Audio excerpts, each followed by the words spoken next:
Well, in the coming days in the UK, there's going to be a lot of legal questioning over whether these three letters actually comply with the law.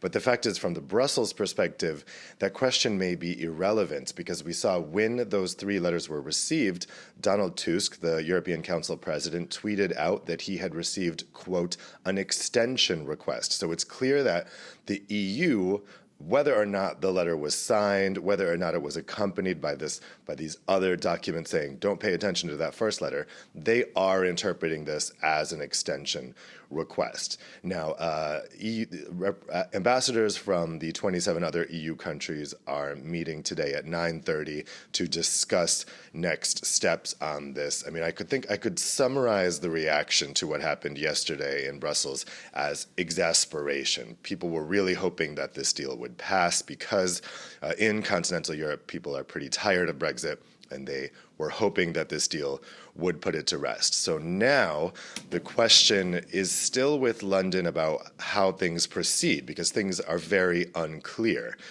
Now, the EU, from everyone I've talked to here, the idea that an extension would be granted in order to renegotiate this deal, as it seems like the DUP, the Northern Irish Unionist partner of Boris Johnson, seems to want, that is a no-goer here. The idea that they would extend in order to tinker with the deal and change it, really from the EU's perspective, this is the last offer, not just because of firmness, but also because they don't see how else the circle can be squared here, how you can keep the EU's objectives of making sure there's no hard border in Ireland and satisfy what the DUP and others seem to want.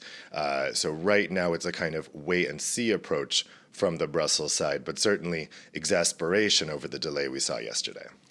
So, of course, a huge number of questions still to answer. But do we have any idea of when the EU is likely to respond to Johnson?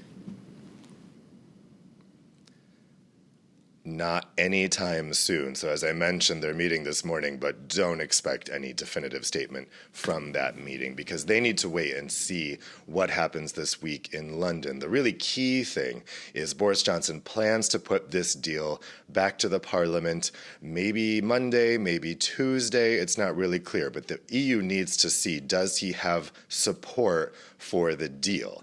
And if he doesn't, what are the next steps? That's really important because the EU needs to know if they were to grant an extension, how long does that extension need to be?